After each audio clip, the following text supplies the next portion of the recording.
नवरात्रि के समय में मां दुर्गा के शक्ति पीठों पर भक्त अपनी मनोकामनाओं की पूर्ति के लिए माथा टेकने जाते हैं। भारत, नेपाल, पाकिस्तान, श्रीलंका और बांग्लादेश में माता की कुल 51 शक्तिपीठ है, जहां पर मां दुर्गा विभिन्न नामों से स्थापित है और उनकी विधि विधान से पूजा की जाती है। इन शक्तिपीठों के बनने के पीछे देवों के देव महादेव भगवान शिव और माता सती से जुड़ी कथा है। पौराणिक कथा के अनुसार मां दुर्गा ने राजा प्रजापति दक्ष के यहाँ पुत्री के रूप में अवतार लिया था। उनका नाम सती था। उन्होंने भगवान शिव से विवाह किया। एक बार राजा प्रजापति दक्ष ने यज्ञ का आयोजन किया। उसमें सभी देवताओं को निमंत्रित किया गया, सिवाय शिव परिवार के। दक्ष ने जानबूझकर अपने दामाद भगवान शिव और पुत्री शतभेजा को निमंत्रण नहीं भेजा। नारद मुनि से जब सती को इस बात की पता चली तो वे नाराज हो गई। वो उस यज्ञ में शामिल होने के लिए पिता के घर जाने लगी।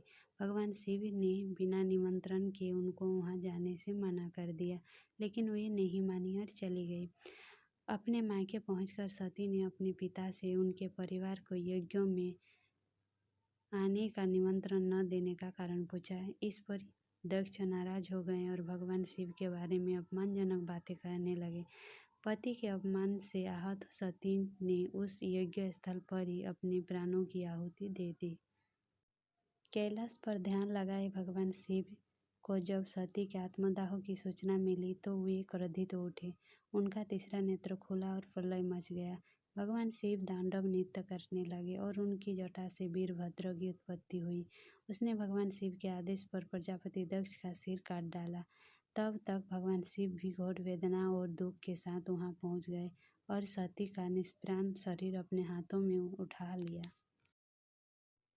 माता सती का प्राणहीन शरीर लेकर भगवान शिव तांडव नृत्य करते हुए पृथ्वी पर भ्रमण करने लगे।